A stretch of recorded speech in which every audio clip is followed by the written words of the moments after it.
Hello, Grace Harbor Church. This is Quinn, and this is day 26 of reading through the Bible. And we're in Genesis, chapters 41 and 42, where Joseph, we've seen him go through a lot, from having dreams to telling his brothers, and his brothers not liking that, so they sell him, to being sold and becoming great in the house of Potiphar, to being thrown in prison because of it, because of some treacherousness there, to being made great in the prison.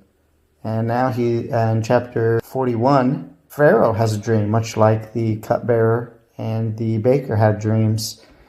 And the cupbearer, remembering who could interpret the dream after Pharaoh couldn't get any of his wise men to interpret the dream, the cupbearer said, "Hey, I know a guy," even though it had been 2 years. So I know a guy, he's a Hebrew that's in prison. Pharaoh's like, "Well, go get him," and brings him forth. And he says to Joseph, he says, can you interpret my dream? And I can only imagine Pharaoh's face whenever Joseph says, "No, I can't, but my God can." And then he tells him the dream about the seven fat cows that were swallowed up by 7 skinny cows.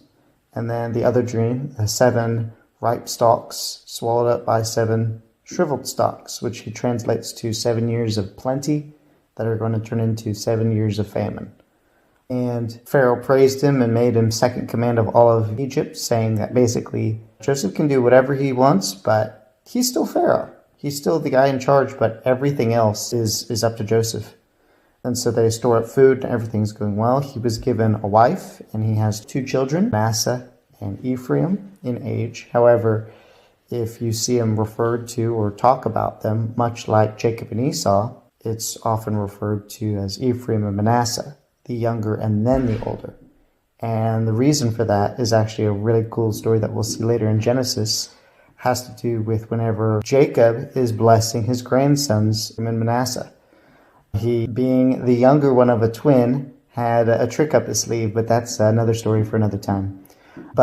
So everything's going great with Joseph. He's on top of the world. He's second in charge of one of the most powerful regions of all the earth. And then chapter 42, we see famine is in Canaan too. Who would have known? And then Jacob sends 10 sons, keeping Benjamin back, because Rachel has died earlier, and Rachel was his favorite, his most beloved. She died in childbirth of Benjamin. And so since he believes he lost Joseph, he's going to keep Benjamin back so that at least he's safe. So he sends the 10 brothers, and Joseph recognizes them immediately. However, and this is a detail that I think a lot of us miss out on, is that there was a translator between them that translated what the 10 brothers were saying to Joseph. They didn't know that Joseph understood in his own, as in the brothers didn't know that. But he had a translator, so he spoke to the translator who spoke to them, which is a really interesting detail that helps mask his true identity. Because if he was an Egyptian, a prominent Egyptian who knew Hebrew, that would be a little bit more suspicious. But that detail there is really rich.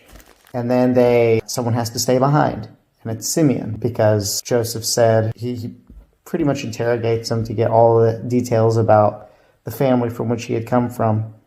And he said, if you want to trade with us again, you're going to have to bring even the youngest, because he wants to see his brother, because he's accusing them of being spies. And then on their way out, Joseph tells the servants, he says, put the money back in their bags, give them supplies and everything. So when they end up getting home, they see they have all the money that they came with, they have all the grain, and in order to go back, they have to bring Benjamin, which Jacob doesn't want. And meanwhile, Simeon is in Egypt the whole time. Chapter 43 begins on it's a bit of a cliffhanger of, well, what now?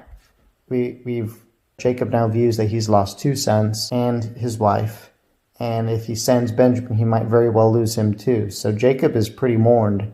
It's super interesting to see how Jacob has grown. He grew from the trickster to someone with a repentant heart through his sons. And we'll see the growth of each of most of the brothers as well. And it's so cool to see how each and every person that is a major character of the story has grown so much. You could argue who's grown the least is Joseph, who's remained steadfast for the Lord the whole time, giving credit where credit is due and praising God. But the trickster father, Jacob, is now the repentant father of many children and grandchildren. And his son that he thought was lost was raised to such a prominent position that he was effectively salvation for Hebrews in Egypt. And who could have done that but God? But it's so cool to see just how intricately planned out everything that God did.